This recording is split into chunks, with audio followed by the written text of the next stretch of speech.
انگریز کے ہاتھوں بر صغیر کی مالی بربادی گزشتہ 4 صدیوں کی تاریخ کا سب سے بڑا سبق یہ ہے کہ بر صغیر کے فرما رواؤں کی بے جا رعایت اور بے محل اعتماد نے اس پورے خطے کو آنکھوں دیکھتے ہاتھوں سے نکال دیا۔ دوسروں کے لیے خیر اندیشی اپنے حق میں سخت عاقبت نہ اندیشی ثابت ہوئی۔ چاہیے تو یہ تھا کہ انگریز ممنون اور احسان مند ہوتے، تہذیب و شرافت، عدل و انصاف، مروت و اخلاق کا تقاضا پورا کرتے اور شکر گزاری کے ساتھ اپنی جائز تجارت میں مشغول رہتے، مگر انہوں نے شروع ہی سے ناجائز فائدہ اٹھایا، اپنی جبلی بربریت، جال سازیوں، چالاکیوں اور غداریوں کو کام میں لا کر لوٹ کھسوٹ کا بازار گرم رکھا۔ بر صغیر کی دولت مندی ایک کہانی بن کر رہ گئی اور بر صغیر ہند و پاک تمام دنیا میں سب سے زیادہ غریب، فاقہ زدہ اور کنگال ملک بن گیا۔ یہ سلسلہ ابتدائی تجارت سے لے کر آخری ایام حکومت کے 300 برس سے زائد عرصے تک برابر جاری رہا، مگر ان کے دلوں میں ذرا بھی رحم دلی پیدا نہ ہوئی اور مقامیوں کی بے چارگی اور مصیبتوں کا ذرہ برابر خیال بھی نہیں آیا۔ سر ولیم ڈگبی ممبر پارلیمنٹ اپنی کتاب پراسپرس برٹش انڈیا میں انگریزی ادوار کا نقشہ کھینچتے ہوئے لکھتا ہے، اور جو غیر معمولی غربت ہندوستان بر اعظم میں پھیل رہی ہے وہ ہمارے اس طرز حکومت کا نتیجہ ہے جو نیک نیتی سے مگر غلطی سے پہلے شروع کی گئی اور اب تک بحال رکھی گئی۔ وہ اصول حکومت 3 اقسام کے ہیں۔ اول، تسلط بذریعہ تجارت، یعنی بر صغیر کی دولت اعلانیہ اور ننگے طور پر سمیٹنا۔ دوم، تسلط بذریعہ اطاعت بالجبر، یعنی بر صغیر صرف انگلینڈ کے لیے ہے۔ اور سوم، تسلط بذریعہ خوش معاملگی کا دکھلاوا، یعنی زور کے ساتھ ہندوستانی قوم کو ادنا حالت میں لازمی طور پر قائم رکھنا۔ سر ولیم ڈگبی کے مطابق ایسٹ انڈیا کمپنی کے 3 ادوار میں 3 اصول حکومت اپنائے گئے۔ پہلا دور 1608 تا 1757 تسلط بذریعہ تجارت، دوسرا دور 1757 تا 1832 تسلط بذریعہ اطاعت بالجبر، تیسرا دور 1832 تا 1901 تسلط بذریعہ خوش معاملگی کا دکھلاوا۔ کمپنی کے ڈائریکٹروں کی ایک یادداشت میں لکھا ہے، ہمارے خیال میں یہ بڑی دولت جو ہم نے ہندوستانی تجارت سے حاصل کی ہے ظالمانہ اور جابرانہ دستور العمل سے مہیا ہوئی ہے، ایسا دستور العمل جس کی نظیر نہ کسی ملک میں ملتی ہے اور نہ کسی زمانے میں ملے گی۔ وہ کمپنی جس کا ابتدائی سرمایہ 1601 عیسوی میں کل 30,000 پاؤنڈ تھا، جو لندن کے 100 تاجروں نے مل کر اکٹھا کیا تھا، تقریباً 60 برس تجارت کے بعد اس قدر دولت مند ہو جاتی ہے کہ وہ شاہ انگلستان کو 3 تا 4 لاکھ پاؤنڈ نذرانہ پیش کرتی ہے۔ اس سے پتہ چلتا ہے کہ اس عجیب و غریب تجارت سے اس نے خدا جانے کتنے کروڑ پاؤنڈ حاصل کر لیے ہوں گے۔ حالانکہ اس زمانے میں اسے ہالینڈ، ڈچ، فرانسیسیوں، پرتگیزوں اور جرمنوں سے بھی مقابلہ کرنا پڑا۔ کمپنی جرائم پیشہ، ڈاکو، قاتل، چور، جالساز، بدماش اور غیر شریف لوگوں کو ملازم رکھتی جو جابرانہ لوٹ کھسوٹ کر سکیں۔ جب حکومت انگلستان نے کمپنی کو سر ایڈورڈ مائیکل بوردن کو بھرتی کرنے کے لیے کہا تو ایک عجیب ریزولوشن کی نقل بھیجی گئی جس کا مطلب یہ تھا، کسی ذمہ داری کے کام پر جنٹل مین کو نہ رکھا جائے اور گورنمنٹ سے درخواست کی جائے کہ ہمیں اپنے کاروبار کے لیے اپنے ہی قسم کے لوگوں کا انتخاب کرنے کی چھوٹ دی جائے۔ کہیں ایسا نہ ہو کہ شرفا کو نوکر رکھنے سے کمپنی کے عوام الناس حصے دار شبہ میں پڑ کر روپیہ واپس لینے لگیں۔ کمپنی کی تنخواہیں بہت کم تھیں۔ ان تنخواہوں پر بھلے مانس اور شریف لوگوں کی بجائے نکمے، شریر اور جرائم پیشہ لوگ جن کو انگلینڈ میں روٹی ملنا مشکل تھی وہ ہندوستان کے لیے ٹوٹ پڑے اور یہاں ہر طریقے سے روپیہ بنانے کے لیے ہر قسم کے مظالم اور وحشیانہ کارروائیاں بے تحاشا جاری کی۔ نواب کرناٹک نے کمپنی ڈائریکٹرز کو لکھا، آپ کے نوکروں کا کوئی کاروبار تو ہے نہیں، نہ آپ انہیں معقول تنخواہ دیتے ہیں، پھر بھی چند ہی سال میں وہ کئی لاکھ اشرفیاں کما کر واپس جاتے ہیں۔ اتنی قلیل مدت میں بغیر کسی ظاہری ذرائع کے یہ بے حساب کمائی کہاں سے آتی ہے؟ ہم اور آپ دونوں سمجھ سکتے ہیں۔ وارن ہیسٹنگز نے لکھا، ہندوستان میں انگریز جرائم کرتے ہیں، جرائم کے جواز کے لیے انگریز ہونا کافی ہے، اور اس کو سزا کا خیال تک نہیں آ سکتا۔ ان کے روپیہ کمانے کے مختلف طریقے تھے، ان میں ایک قرضہ دینا بھی تھا، مگر جس نوعیت کے یہ قرض ہوتے تھے ان کی نظیر دنیا میں ملنا مشکل ہے۔ مسٹر برک نے ایک قرضے کے متعلق لکھا، نواب کرناٹک کو روپے کی ضرورت پیش آئی۔ انگریزی حکومت نے چند ساہوکاروں مسٹر ٹیلر، مسٹر میچنڈی اور مسٹر کال کو آمادہ کیا کہ نواب کو 4 لاکھ اشرفیاں یعنی پیکوڈا قرض دیں۔ یہ راضی تو ہو گئے، مگر اس شرط پر کہ مدراس کی انگریزی حکومت نواب کی ضمانت دے، اور طے پایا کہ چند اضلاع قرض خواہوں کے سپرد کر دیے جائیں جن کی مالگزاری سے وہ اپنا سود وصول کرتے رہیں۔ معاہدہ ہو گیا۔ نواب نے اعلان کر دیا کہ فوجیوں کی تنخواہیں بقایا جات کے ساتھ فوراً ادا کر دی جائیں گی، مگر ان ساہوکاروں کی طرف سے قرضے کا روپیہ نہ آیا۔ تقاضا کرنے پر کہا گیا کہ نقد اس وقت موجود نہیں، 4 ماہ تک ادا کریں گے۔ سر دست ہم آپ کو رقعہ لکھ دیتے ہیں کہ اس میعاد کے اندر روپیہ دے دیں گے۔ نواب نے افسروں کو بلا کر حال بتایا اور کہا کہ فوجیوں کو سمجھا بجھا کر مطمئن کر دو کہ 4 مہینے بعد تنخواہ مل جائے گی، مگر 4 مہینے کی بجائے پورے 2 سال گزر گئے۔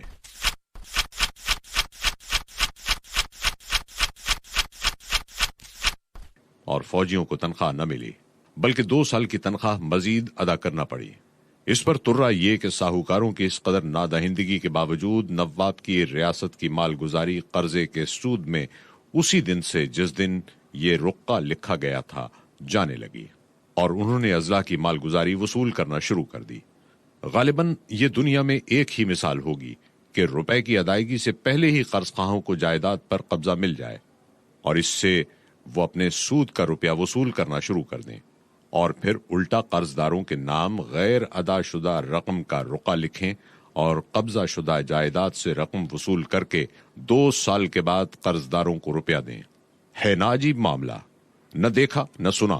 یہی وہ کیمیا بنانے کے نسخے تھے جن سے تھوڑے ہی دنوں میں انگریز اور انگلستان مالا مال ہونے لگا۔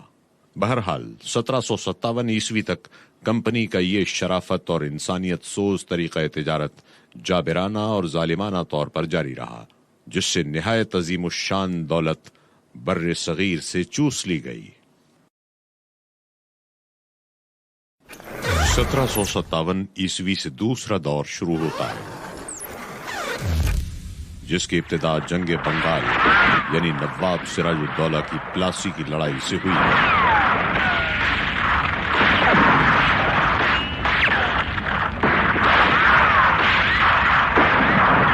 سر ولیم ڈگبی کے الفاظ میں کمپنی کا دوسرا دور جبر کا دور کہلاتا ہے۔ تسلط بذریعہ اطاعت بالجبر ہندوستان انگلینڈ کے لیے ہے۔ 1757 عیسوی سے 1832 تک آغاز سے انجام تک کی تفصیل نہایت درد انگیز، دہشت ناک اور طویل ہے۔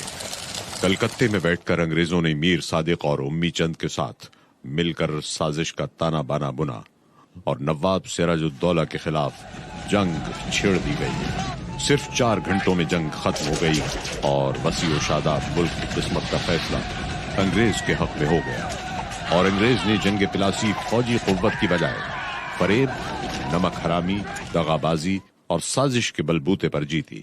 فورٹ ولیم میں سونے کا مہ برسنے لگا۔ میر جعفر نے 3 لاکھ پاؤنڈ اور کلکتے کے جنوبی علاقے کی جاگیر کلائیو کی نذر کی۔ 6 لاکھ پاؤنڈ کونسل ممبروں کو پیش کیے گئے۔ تاوان جنگ وصول کرنے کے لیے 24 پرگنہ کا علاقہ کمپنی کی جاگیر ٹھہری اور عام لوٹ مار کا بازار بھی گرم کیا گیا۔ بقول کلائیو 3 کروڑ انسانوں کو لوٹ کر کلکتے میں عظیم الشان دولت بہت جلد جمع کر لی گئی تھی۔ میں صرف یہ کہہ سکتا ہوں کہ اس قدر بدعملی، رشوت خوری اور ظلم و زیادتی کا منظر بنگال کے علاوہ کسی اور ملک میں نہ دیکھا گیا نہ سنا گیا۔ کتاب قانون تمدن و تنزل کا مصنف بروکس ایڈمسن لکھتا ہے، یہ مالا مال خزانے کروڑوں آدمیوں کی کمائی انگریزوں نے ہتھیا کر لندن اس طرح بھیج دی جس طرح رومنز نے یونان اور پونٹس کے خزانے اٹلی بھیج دیے تھے۔ ہندوستانی خزانے کتنے تھے کوئی انسان اس کا اندازہ نہیں کر سکتا، لیکن وہ کروڑوں اشرفیاں ہوں گی۔ اتنی دولت اس وقت کی مجموعی یورپین دولت سے بہت زیادہ تھی۔ جب میں 1750 میں انگلستان آیا تو یہاں بڑے بڑے شہر ایسے تھے جہاں کوئی بینک نہ تھا۔ بنگال کی چاندی نے انگلستان پہنچ کر نہ صرف دولت میں بے شمار اضافہ کیا بلکہ اس کی رفتار بھی بہت تیز کر دی۔ سر ولیم ڈگبی لکھتا ہے، جنگ پلاسی کے بعد ہی بنگال کی دولت لٹ لٹ کر لندن پہنچنے لگی۔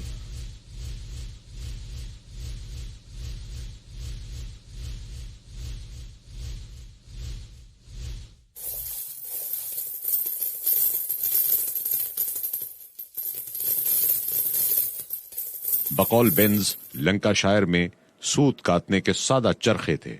بہت سی ایجادات صدیوں سے دبی پڑی تھیں۔ جب انہیں کام میں لانے کی قوت یعنی روپیہ مل گیا تو 1760 عیسوی کا صنعتی انقلاب شروع ہو گیا۔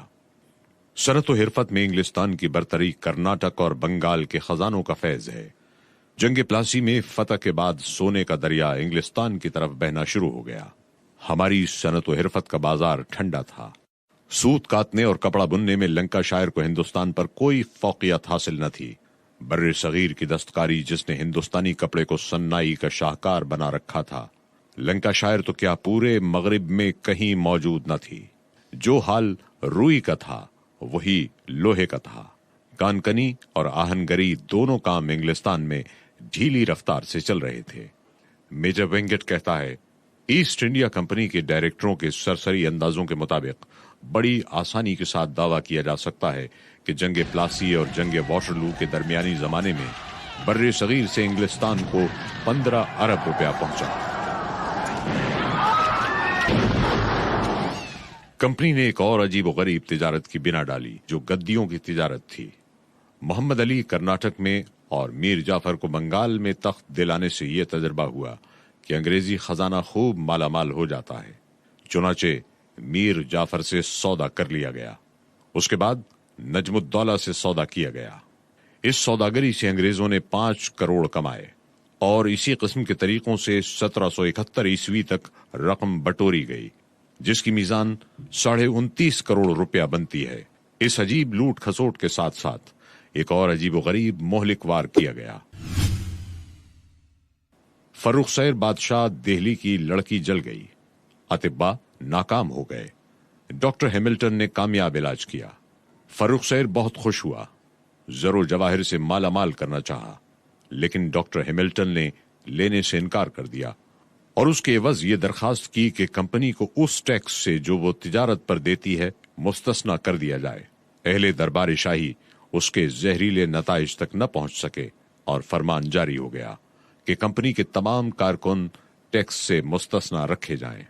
حکم جاری ہونا تھا کہ انگریزوں نے ملک بھر میں ادھم مچا دیا، ہر قسم کی تجارت میں گرم بازاری شروع کر دی، کروڑوں کے سودے کرنے لگے، ہندوستانی تاجروں کے کاروبار بند ہو گئے اور انگریزوں نے ہر قسم کی تجارت پر قبضہ کر لیا۔ جنگ بکسر کے بعد 1765 عیسوی میں الہ آباد کا صلح نامہ ہوا۔ کمپنی کو بنگال کا دیوان یعنی مالگزاری وصول کرنے والا مقرر کر دیا گیا۔ اس معاہدے کے وقت تک تو انگریزی عمل دخل بے ضابطہ طور پر تھا، لیکن اب شاہی فرمان کی روح سے انگریزی قبضے کو جواز کی سند مل گئی اور لوٹ کھسوٹ کا ایک نیا طریقہ ہاتھ آ گیا۔ زمین کا بندوبست اور اس کا لگان، ٹھیکہ اور نیلام، اس کی مالگزاری میں اضافہ، یہ سب نئے ذرائع پیدا ہو گئے۔ دیوانی ملتے ہی لگان میں 90% کا اضافہ کر کے کاشتکاروں کو تباہ حال کر دیا گیا اور کمپنی کی یہاں سونے کی بارش ہونے لگی۔ لارڈ ویلزلی کے عہد میں East India company Gorakhpur, Rohail کھنڈ اور جنوبی دوآبے کے علاقوں پر قابض ہو گئی۔ کرناٹک کے نواب کو معزول اور سلطان ٹیپو کو شہید کر دینے کے بعد وہ تمام علاقے حاصل کر لیے گئے جو اب مدراس کے احاطے میں شامل ہیں، اور وہاں کے تمام خزانے لوٹ کر انگلستان پہنچا دیے گئے۔ سر ولیم ڈگبی تیسرے دور کو تسلط بذریعہ ڈپلومیسی یعنی خوش معاملگی کا دکھلاوا کرتے ہوئے مقامیوں کو جبرن اور زور کے ذریعے کم ترین حالت میں دبا کر رکھنا قرار دیتا ہے۔ اس دور میں موتی اور فرما بردار رعایا کو لوٹنے اور زیادہ سے زیادہ کھسوٹنے کے نئے نئے قوانین بنائے گئے جس میں مقامیوں کی کوئی شرکت نہیں ہوتی تھی۔ انگریز اپنے اغراض و مقاصد کے تحت آئینی قوت اور مضبوط شکنجے کے بل بوتے پر گھمنڈ کے ساتھ بغیر رحم کیے اور عدل و انصاف کے تقاضوں کو بھول کر انصاف کرنے کے جو قانون چاہتے تھے وہ بناتے تھے، خوشنما الفاظ میں شائع کرتے، محکوم رعایا کی خواہشوں اور ضرورتوں کا کوئی خیال نہ رکھتے، ان کی فلاح و بہبود کی بجائے ان سے زیادہ چوستے رہنا اور ان کو دائمی غلامی میں جکڑ کر بند رکھنا انگریزوں کا مطمع نظر تھا۔ وہ بدمست تھے اور رعایا کی ذرہ برابر بھی پرواہ نہ کرتے تھے۔ تاجرانہ ہوس اور حصول منفعت کے لیے انہوں نے حکومت کو ذریعہ بنا لیا تھا۔ متبنہ بنانے کے قدیم مقامی رواج کو یکلخت ناجائز قرار دے کر تقریباً 15 ریاستیں اپنے قبضے میں کر لیں۔ اس طرح بلا وجہ صوبہ سندھ، صوبہ اودھ اور صوبہ پنجاب کو یکے بعد دیگرے اپنے قبضے میں لے آئے۔ سر جان سلیور، جو مدراس کے بورڈ آف ریونیو کا صدر ہے، کہتا ہے، ہمارا طرز حکومت اسپونج سے بہت مشابہت رکھتا ہے۔ وہ گنگا کے دھارے سے تمام نعمتیں چوس لیتا ہے اور ٹیمز کے کنارے نچوڑ دیتا ہے۔ سر جان شور، جس کا تعلق بنگال سول سروس سے تھا اور بعد میں وائسرائے ہند بنا، 1833 کے قانون کے متعلق کہتا ہے، انگریز کا بنیادی اصول یہ رہا ہے کہ ہر صورت میں ہندوستانیوں کو اپنی اغراض کا غلام بنا لیا جائے۔ ان پر محصولات اتنے لگا دیے ہیں کہ ان پر اضافے کی کوئی گنجائش نہیں چھوڑی۔ یکے بعد دیگرے جو صوبہ ہمارے قبضے میں آیا اس کو مزید وصولیابی کا میدان بنا لیا ہے، اور ہم نے اس بات پر ہمیشہ فخر کیا ہے کہ دیسی والیان ملک سے جتنا وصول کرتے تھے اس سے ہماری آمدنی کہیں زیادہ ہے۔ اس کا نتیجہ یہ ہے کہ رعایا ہم سے نفرت کرتی ہے اور ہر طاقت کا خیر مقدم کرنے اور اس کے جھنڈے کے نیچے جمع ہونے کے لیے تیار رہتی ہے، بشرطے کہ اس میں قدرت ہو کہ وہ ہمیں تباہ کر سکے۔ بر صغیر سے انگلستان منتقل ہونے والی دولت کا اندازہ معلوم ذرائع کے مطابق اس طرح سے ہے۔ پلاسی اور واٹرلو کی جنگ کے دوران انگلستان منتقل ہونے والی دولت بروکس ایڈمسن کے مطابق کروڑوں اشرفیاں اور خزانے ہیں، جو یورپ کی مجموعی دولت سے کہیں زیادہ تھے۔ میجر وینگٹ 15 ارب روپے کا تخمینہ لگاتا ہے۔ 1933 میں وٹھل بھائی پٹیل، سابق صدر آل انڈیا اسمبلی، نے امریکہ میں تقریر کرتے ہوئے بتایا، بینک آف انگلینڈ میں بر صغیر کا 30 ارب پاؤنڈ جا چکا ہے، جو 4 کھرب 50 ارب روپے بنتا ہے، اور موجودہ حساب سے 37 ٹریلین 50 بلین روپے بنتا ہے۔ ان طریقوں کے علاوہ ایک اور عجیب و غریب طریقہ لوٹ کا ملاحظہ کیجیے۔ 1760 عیسوی سے بر صغیر کے قومی قرضے کی مد قائم کی گئی۔ لطف یہ ہے کہ روز اول سے آخر دم تک برطانیہ کی گرہ سے ایک کوڑی بھی خرچ نہیں ہوئی۔ ہندوستان ہی کے مال سے اور انہی کے خون سے ملک پر قبضہ کیا گیا۔ اسی پر بس نہیں کیا گیا، بلکہ ملک گیری، تجارت کی توسیع، علمی تحقیقات، غرض ہر قسم کے مصارف جو انگریزوں کو ایشیا بھر میں کہیں اٹھانا پڑے، وہ ہندوستان کے خزانے سے پورے کیے گئے۔ منافع ہمیشہ انگریزوں کی جیب میں جاتا رہا، اور خرچہ یا خسارہ ہوتا تو ہندوستان کے سر مڑھا جاتا۔ مسٹر آر سی دت کہتے ہیں، بر صغیر کا سارا قومی قرضہ جو کمپنی کے 100 سالہ عہد میں بڑھا، وہ صرف اس وجہ سے کہ جو مصارف انگلستان میں ہوتے تھے ان کا بار بر صغیر پر ڈالا جاتا تھا۔ قومی قرضے میں سال بسال اضافے کی تفصیل ملاحظہ فرمائیے۔ 1792 عیسوی میں 70 لاکھ پاؤنڈ، 1805 میں 2 کروڑ 10 لاکھ پاؤنڈ، 1857 میں 6 کروڑ 95 لاکھ پاؤنڈ، 1860 عیسوی میں 10 کروڑ پاؤنڈ، 1913 عیسوی میں 30 کروڑ 70 لاکھ پاؤنڈ، 1924 میں 48 کروڑ 58 لاکھ 40 ہزار پاؤنڈ، 1925 میں 51 کروڑ 17 لاکھ 80 ہزار پاؤنڈ، 1928 میں 1 ارب پاؤنڈ۔ اس قرضے پر ہندوستان کو ہر سال 80 کروڑ روپے سود ادا کرنا پڑا۔ اس کے علاوہ 40 کروڑ روپے وزارت ہند کو الگ دینا پڑتے تھے۔ قومی قرضے کی ایک اور نہایت دلچسپ اور پر لطف و عجیب نوعیت یہ ہے کہ انگریز جو بھی جنگ ایشیا یا افریقہ میں لڑتے یا بر صغیر کے علاقوں پر قبضے کے لیے جو جنگیں لڑتے، ان میں مقامی سپاہی، رسد اور اسلحہ استعمال ہوتا، جانے مقامی لوگوں کی، اور غنیمت کا مال انگریز کی جیب میں، اور مصارف قومی قرضے یعنی انڈین نیشنل ڈیٹ کے سر۔ ایک اور عجیب بات یہ کہ 1857 میں تاج برطانیہ ہندوستان کو ایسٹ انڈیا کمپنی سے 4 کروڑ 60 لاکھ پاؤنڈ میں خریدتا ہے، اور یہ رقم قومی قرضے میں شامل کر دی جاتی ہے۔ اور سود در سود بر صغیر سے ہی وصول کیا جاتا ہے۔ گویا بکری خریدی اور بکری سے کہا گیا تو ہی اپنی قیمت ادا کر۔ اس قومی قرضے میں جنگ نوابان بنگال و مرہٹا، نیپال و افغانستان، جنگ ثانی کابل و سوڈان، جنگ مصر و تبت، جنگ چین اور جنوبی افریقہ، ٹرانسوال وغیرہ سب کے سب مصارف شامل ہیں۔ بر صغیر کا قرضہ اور سود در سود اور سرمایہ کی انگلستان منتقلی کا سیلاب کس قدر دہشتناک تھا، تعجب ہوتا ہے۔ ہندوستان کے لوگ زندہ کیوں کر تھے؟ Sir Charles Eliot, chief commissioner Assam, 1888 میں لکھتا ہے، میں بلا تامل کہہ سکتا ہوں کہ کاشتکاروں کی نصف تعداد ایسی ہے جو سال بھر تک نہیں جانتی کہ ایک وقت پیٹ بھر کر کھانا کسے کہتے ہیں۔